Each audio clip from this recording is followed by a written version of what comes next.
আসসালামু আলাইকুম। বিপি নূর, আপনি মনে হয় আপনার পাপের প্রায়শ্চিত্ত করার সময় হয়ে গেছে। কারণ যখন কিনা সারা বাংলাদেশ উত্তাল নারী নির্যাতন এবং শিশু নির্যাতনের প্রতিবাদে রাস্তায় গণমানুষও আপনিও প্রতিবাদ করছেন এবং সবার একটাই দাবি যে ধর্ষকদের সর্বোচ্চ শাস্তি ফাঁসি চাই বা মৃত্যুদণ্ড কার্যকর করা হোক, এই আইনটি যেন বাস্তবায়ন করা হয়। হ্যাঁ, মাননীয় প্রধানমন্ত্রী স্বৈরাচার হাসিনা নারী নির্যাতনের আইন পাস করতে যাচ্ছে, সর্বোচ্চ শাস্তি মৃত্যুদণ্ড।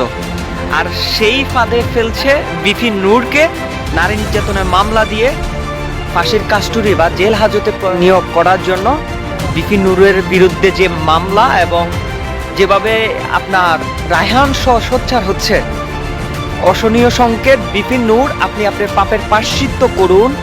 কারণ যেদিন থেকে আপনি এই স্বৈরাচার শেখ হাসিনার পায়ের ধুলি মাথায় জড়িয়েছেন এবং তাকে বাহবা দিচ্ছিলেন, সেদিন থেকেই আপনি এই পাপের সাথে যুক্ত হয়ে গেছেন।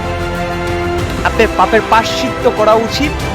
এবং যদি নীতি নৈতিকতার জায়গায় এখনো অবিচল থাকেন, দেশে আন্দোলনের ডাক দিন এবং আন্দোলন করুন, রাজপথে সবাইকে আহ্বান করুন। আমরা প্রবাসীরা সহ আমাদের পরিবার সবাইকে আপনি আপনার পাশে পাবেন। জীবনের শেষ সময় পর্যন্ত বিড়ালের মতো মৃত্যুবরণ না করে একজন সাহসী যোদ্ধা, দেশপ্রেমিক যোদ্ধা হিসাবে প্রতিবাদ করুন, যুদ্ধে সামিল হন। আমরা প্রবাসীরা এবং আমাদের পরিবার, বিপি নূর আপনার সাথে থাকবে ইনশাআল্লাহ। গণতন্ত্র জয় হবে, লাল সবুজের পতাকা বিজয় নিশান আবার উড়বে। ভালো থাকুন, সুস্থ থাকুন। গণতন্ত্রে প্রেমী মানুষগুলো, সত্যের পথের মানুষগুলো বিপি নূরের পাশে গিয়ে দাঁড়ান। আল্লাহ হাফেজ।